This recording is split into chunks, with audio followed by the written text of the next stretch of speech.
Hey, I'd like to take a second to just say welcome home to Cameron Bertuzzi from Capturing Christianity. I don't know Cameron. He doesn't know me. I've never interacted with him at all, but I have watched his channel, and I've been watching his journey toward the Catholic faith over the last few months. And I have to say, I kind of knew this was coming, but anyway, I was super pumped to see his announcement yesterday. And of course, there's been lots of people talking about it, and some love it and some hate it. And what I'd like to do today is just offer Cameron some unsolicited advice from a guy who came into the Catholic Church about 5 years ago. And I know it's a different situation. I was not a public figure, although I was a pastor. I didn't have people in the internet world making videos about me as I started RCIA. So I can imagine that must be difficult. So just a couple things I want to share with you, my friend. Number one is this. When it comes to interacting with people who are coming against you, there are two tendencies that we can have.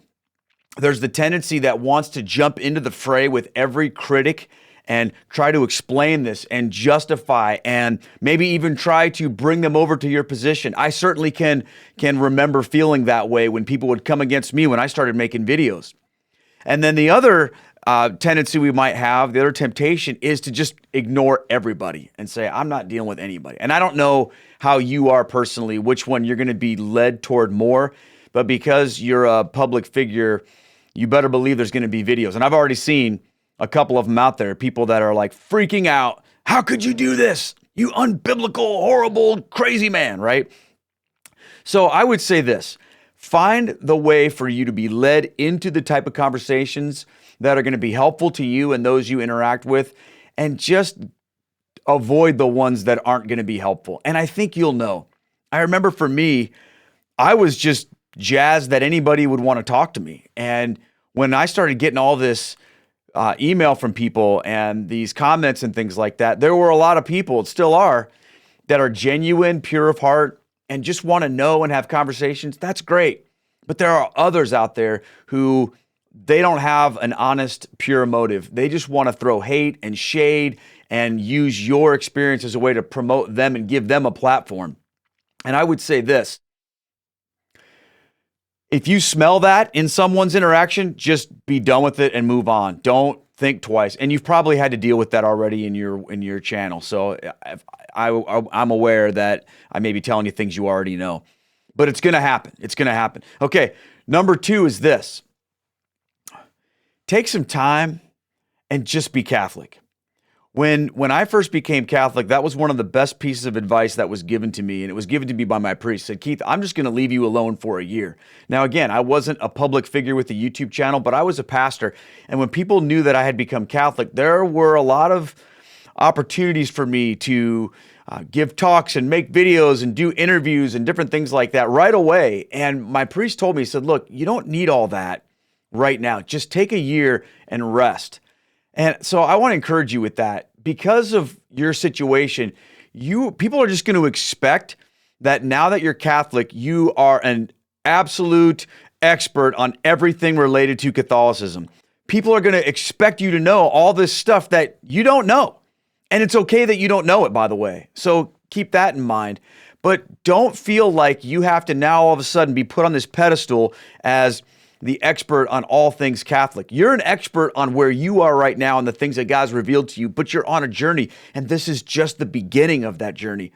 So try to help people understand. And I would say this, if you're someone out there who's like, oh, sweet, Cameron's a Catholic now, I'm going to ask him about what he thinks about the Latin Mass versus the Novus Ordo and this Marian apparition. Just be ready for him to not be ready for all of that.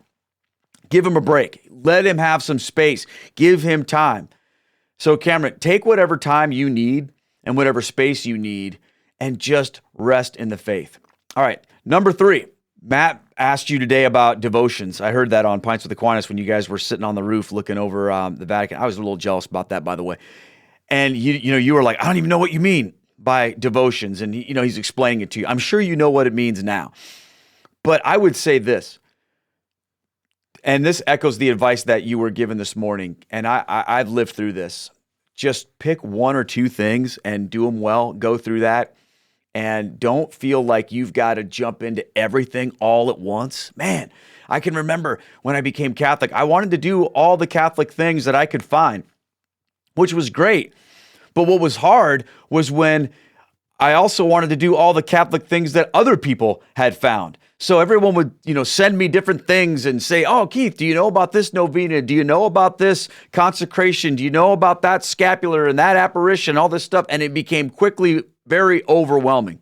Now, for me, I grabbed onto two different things pretty quickly. The first one was praying the rosary, and the second one was going to Eucharistic adoration. Those were, and still have been, transformative to me and helpful to me in my new journey into the faith. I've continued in those practices, and I've also discovered some other things too.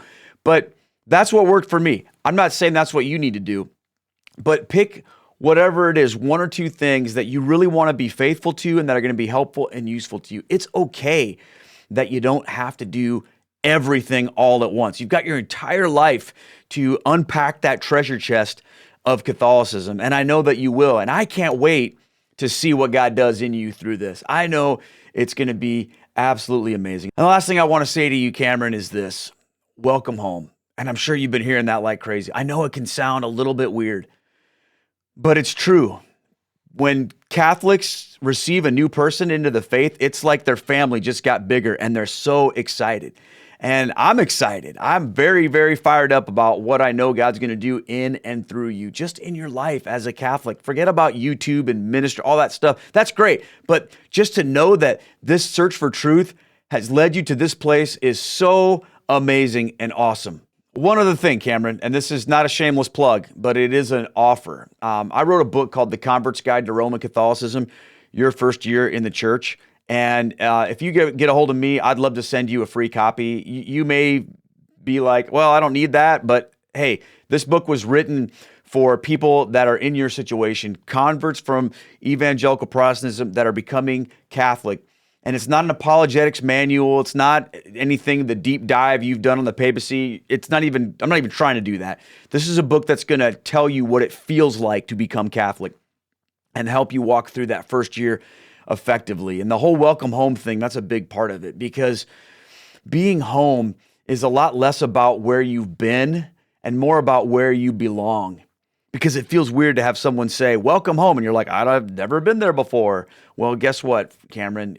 We are so thankful that you're part of this family, and we want to welcome you into it. I want to welcome you into it. And I hope our paths cross someday, my brother. If they don't, that's okay too. We'll meet in heaven.